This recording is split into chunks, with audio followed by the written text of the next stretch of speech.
بسم اللہ الرحمن الرحیم۔ السلام علیکم ورحمۃ اللہ وبرکاتہ۔ عزیز طلباء اور طالبات، امید ہے کہ آپ خیر و عافیت سے ہوں گے۔ فقہی احکام کے دروس کا سلسلہ جاری ہے اور فقہی احکام کے دروس میں ہم نے سبق نمبر 8، 9، 99 پڑھ لیا تھا۔ اس کے موضوعات اور ٹائٹل تھے نماز وحشت کبار، نبش کبار اور مستحب غسل کے کچھ احکام ہم نے ادھر پڑھے تھے۔ تو 3 موضوعات کو ملحوظ خاطر رکھتے ہوئے اور آج ہم سبق نمبر 90 پڑھ رہے ہیں اور اس کا موضوع اور عنوان بھی مستحب غسل اور دوسرا عنوان ہوگا تیمم۔ تو فقہی احکام جو ہے ہم اس میں توضیح المسائل کے مسئلہ نمبر 634، 35، 36، 37، 38 اس طرح آگے پڑھیں گے اور انشاءاللہ ہم ان موضوعات کو بھی ڈسکس کریں گے اور فقہی مسئلے بیان کریں گے۔ جی تو مسئلہ نمبر 634 جو ہے یہ مستحب غسل کے بارے میں ہے۔ اچھا، آپ کو یہاں ذکر کرتا چلا جاؤں کہ پچھلا سبق اس کا آخری مسئلہ اور مسئلہ نمبر 633 اس سے ایک مسئلہ پہلا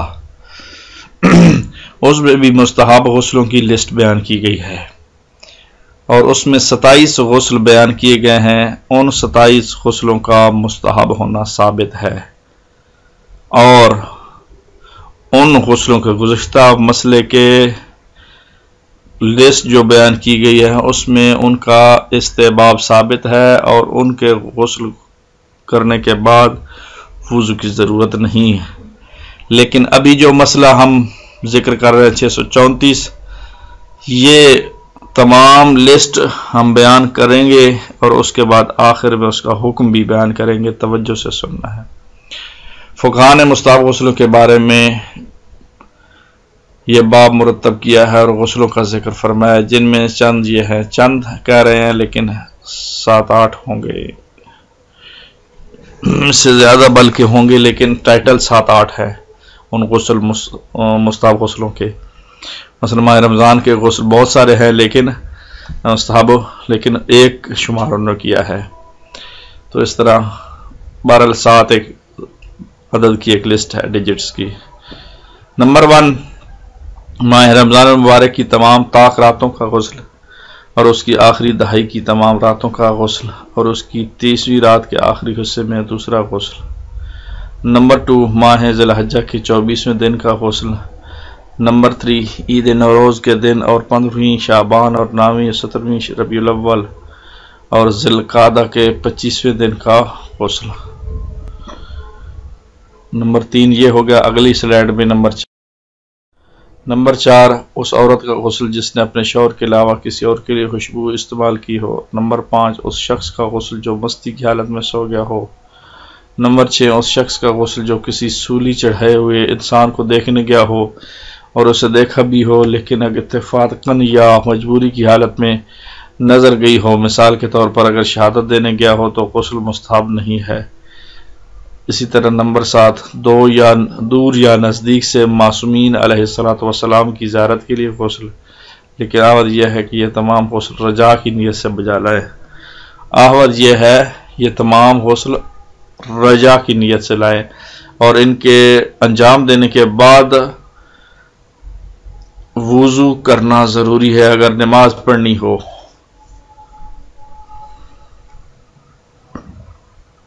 تو نماز پڑھنے کے لیے، قرآن پڑھنے کے لیے وضو کا ہونا ضروری ہے۔ جی تو مسئلہ نمبر 635، یہ ٹائٹل بھی مستحب غسل رکھتا ہے لیکن حقیقت میں یہ 635 نمبر مسئلہ سابقہ 2 مسئلوں کے متعلق ہے، 633 اور 634 کے بارے میں ان کے حکم کو وضاحت کر رہا۔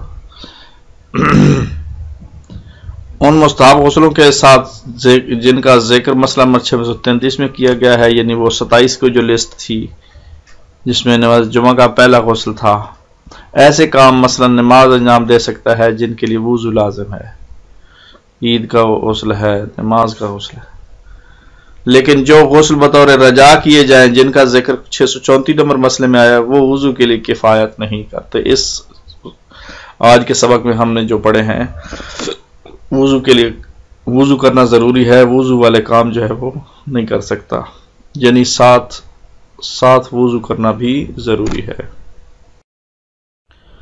مسئلہ نمبر 636، اس کا ٹائٹل اور عنوان بھی مستحب غسل ہے. اگر کئی مستحب غسل کسی شخص کے ذمہ ہوں اور وہ سب کی نیت کر کے ایک غسل کر لے تو کافی ہے. بس یہ کافی ہیں، ایک ہی غسل کے ساتھ تمام غسل ایک ہی نیت کے ساتھ ہو جائیں گے، تمام کی نیت کر لے. اگلا مسئلہ شروع کرنے سے پہلے مسئلے کا مقدمہ بیان کیا جا رہا ہے، یعنی مسئلہ نمبر 637 کو بیان کرنے سے پہلے اس کے مقدمے کے طور پر اس کی وضاحت کی. تیمم، ٹائٹل نیا آ گیا ہے تیمم. 7 صورتوں میں وضو اور غسل کے بجائے تیمم کرنا چاہیے، یعنی 7 ایسی کنڈیشنیں ہیں جن میں وضو یا غسل کی جگہ تیمم ہوتا ہے. تیمم کی پہلی صورت پانی نہ ہو. اگر پانی نہیں ہے انسان کے پاس تو پھر وضو کرے، پھر تیمم کرے. تیمم کی پہلی صورت پانی نہ ہونا ہے. ایک انسان پر غسل واجب ہو گیا یا وضو واجب ہو گیا ہے لیکن پانی نہیں ہے تو پھر وضو اور غسل کے بدلے میں تیمم کرے. مسئلہ نمبر 637، اس کا ٹائٹل عنوان تیمم. اگر انسان آبادی میں ہو تو ضروری ہے کہ وضو اور غسل کے لیے پانی مہیا کرنے کے لیے اتنی جستجو کرے کہ بالآخر اس کے ملنے سے نا امید ہو جائے. اور اگر بیابان میں ہو جیسے خانہ بدوش، اور اگر انسان بیابان میں سفر کی حالت میں ہو تو ضروری ہے کہ راستوں میں یا اپنے ٹھہرنے کی جگہوں میں یا اس کے پاس آس پاس والی جگہوں میں پانی تلاش کرے. اور احتیاط لازم یہ ہے کہ وہاں کی زمین نہ ہموار ہو یا درختوں کی کثرت کی وجہ سے راہ چلنا دشوار ہو. تو چاروں اطراف میں سے ہر طرف پرانے زمانے میں کمان کے چلے پر چڑھا کر پھینکے جانے والے ایک تیر کی پرواز کے فاصلے کے برابر پانی کی تلاش میں جائے، اور ہموار زمین میں ہر طرح اندازاً دو بار پھینکے جانے والے تیر کے فاصلے کے برابر جستجو کرے. تو اس مسئلے کا خلاصہ 637 کا یہ ہو گیا کہ انسان کو جنگل میں سفر کر رہا ہے، وضو اور غسل کی ضرورت پیش آ گئی، پانی نہیں مل رہا، تو پرانے زمانے کے مطابق معیار اور فارمولہ کے کتنی جستجو کرنی چاہیے. وہ اپنے چاروں طرف دائیں بائیں سامنے اور بیک سائڈ پہ پیچھے چاروں طرف ایک تیر ڈالے گا کمان میں اور پھینکے گا، جہاں تک تیر جائے وہاں تک تلاش کرے، ایک سائڈ سے بھی، دوسری سائڈ سے بھی، تیسری سائڈ سے، چوتھی سائڈ. یہ 2 دفعہ کرے چاروں طرف، تو 2 دفعہ یعنی 8 بار تیر وہ پھینکے گا چاروں اطراف میں 2 بار. ہموار اور ناہموار کی صورت میں وہ اگلے مسئلے میں آ رہی ہے. جی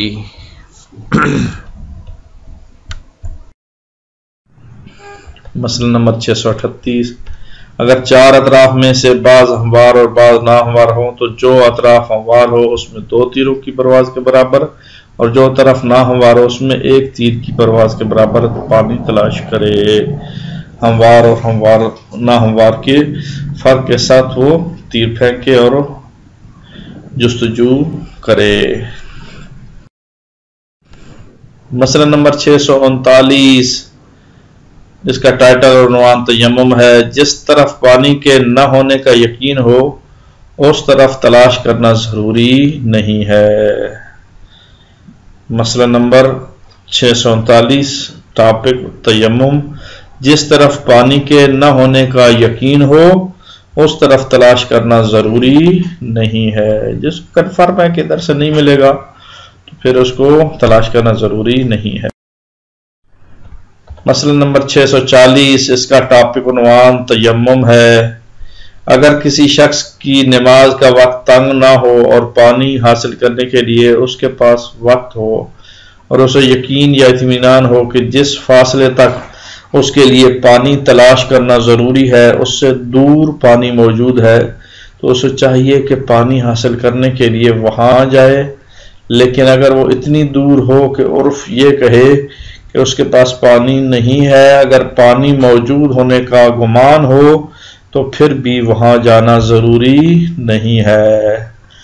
لہذا خلاصہ یہ ہے کہ انسان اپنی جستجو تگودو کوشش کرے جہاں تک کر سکتا ہے۔ آج کے لیے اتنا ہی کافی، انشاءاللہ آئندہ سبق میں ملاقات ہوگی۔ اللہ نگہبان، خدا حافظ و ناصر۔ جی تو مسئلہ نمبر 641، اس کا ٹائٹل اور عنوان بھی تیمم ہے۔ یہ ضروری نہیں ہے کہ انسان خود پانی کی تلاش میں جائے، بلکہ اگر کسی شخص نے پانی تلاش کیا ہو اور اس کی بات پر بھروسہ ہے تو اس صورت میں اس شخص کے کہنے پر اکتفا کر سکتا ہے۔ یعنی اپنا سرچ کرنا، دوبارہ جو ہے تلاش کرنا ضروری نہیں ہوتا، بلکہ کوئی شخص اطمینان پر اعتماد شخص، بھروسہ والا شخص تلاش کرتا رہے اور چاروں طرف اس تیر پھینکا اور تلاش کر لیا ہو تو وہی کافی ہے۔ جی مسئلہ نمبر 642، اس کا ٹائٹل اور عنوان بھی تیمم ہے۔ اگر اس بات کا احتمال ہو کہ کسی شخص کے لیے اپنے سفر کے سامان میں یا پڑاؤ ڈالنے کی جگہ یا قافلے میں پانی موجود ہے تو ضروری ہے کہ اس قدر جستجو کرے کہ اسے پانی کے نہ ہونے کا اطمینان ہو جائے یا اس کے حصول سے نا امید ہو جائے، مگر یہ کہ پہلے اس سے اس جگہ پر پانی نہ رہا ہو اور احتمال دیا جائے کہ پانی بعد میں ملا ہے، اس صورت میں تلاش کرنا ضروری نہیں ہے۔ تو بہرحال اپنی فحص و جستجو، اپنی تلاش ہر ممکنہ صورت میں کرے۔ پانی نہ ملنے سے وہ یائس اور نا امید ہو جائے تو تب جو ہے وہ اس کو وضو یا غسل کے بدلے میں تیمم۔ جی مسئلہ نمبر 643، اس کا ٹائٹل اور عنوان بھی تیمم ہے۔ اور اگر ایک شخص نماز کے وقت سے پہلے پانی تلاش کرے اور حاصل نہ کر پائے اور نماز کے وقت تک وہیں رہے تو اگر پانی ملنے کا احتمال ہو تو احتیاط مستحب یہ ہے کہ 2 بار پانی کی تلاش میں جائے۔ مختصر خلاصہ یہ ہے کہ ایک شخص کو وقت سے پہلے پانی تلاش کرے اور حاصل نہ کر پائے اور نماز کے وقت تک وہیں رہے، اور اگر پانی ملنے کا احتمال ہو تو دوبارہ بھی کوشش کرے۔ مستحب ہے کہ 2 بار کم از کم ٹرائی کرے اس پانی کے ملنے کی۔ اگر 2 بار بھی پانی نہیں ملتا تو پھر جو ہے وہ ایک لحاظ سے نا امید ہو گیا ہے، اس کو چاہیے کہ وہ اگلے مرحلے میں جائے یعنی وضو کے بدلے میں تیمم یا غسل کے بدلے میں تیمم کرے۔ جی مسئلہ نمبر 644، اس کا ٹائٹل اور عنوان بھی تیمم ہے، اور اس سبق کا انشاءاللہ یہ آخری مسئلہ ہوگا۔ اگلے مسئلے اگلے سبق میں انشاءاللہ بیان ہوں گے۔ بہرحال اس کا متن اور ٹیکسٹ کچھ یوں ہے: اگر نماز کا وقت داخل ہونے کے بعد تلاش کرے اور پانی حاصل نہ کر پائے اور بعد والی نماز کے وقت تک ایسی جگہ رہے تو اگر پانی ملنے کا احتمال ہو تو احتیاط مستحب یہ ہے کہ دوبارہ پانی کی تلاش میں جائے، اور اگر نہیں ہے پھر تو دوبارہ نہ جائے، پھر اس کا فاس و یاس کافی ہو گیا ہے۔ تو مختصر اس سبق کا اس مسئلے کا خلاصہ جو ہے کہ اگر نماز کا وقت داخل ہونے کے بعد بھی تلاش شروع کرتا ہے تو پانی حاصل نہ کر پائے اور بعد والے نماز کے وقت تک ایسی جگہ رہے تو اگر پانی ملنے کا احتمال ہو تو احتیاط مستحب یہ ہے دوبارہ پانی کی تلاش میں جائے۔ تو آج کے لیے اتنا ہی کافی ہے، ان مسئلوں کو آپ دیکھتے رہیے گا۔ آج کے سبق میں ہم نے 2 عنوان پڑھے ہیں، ایک مستحب غسل اور ان میں ہم نے 3-4 مسئلے پڑھے ہیں اور ایک لسٹ پڑھی ہے، اور آج کے سبق والے مستحب غسلوں میں اگر کوئی غسل کے بعد وضو یا قرآن یا نماز پڑھنا چاہتا ہے تو وضو کرنا لازمی ہے، اور جو گزشتہ درس میں ہم نے پڑھے تھے ان میں وضو کرنا ضروری نہیں ہے، اور باقی اس کے بعد تیمم کے مسئلے پڑے ہیں اور کچھ تیمم کے مسئلے باقی ہیں، انشاءاللہ آئندہ سبق میں ہم پڑھیں گے۔ التماس دعا، اللہ نگہبان، خدا حافظ ناصر۔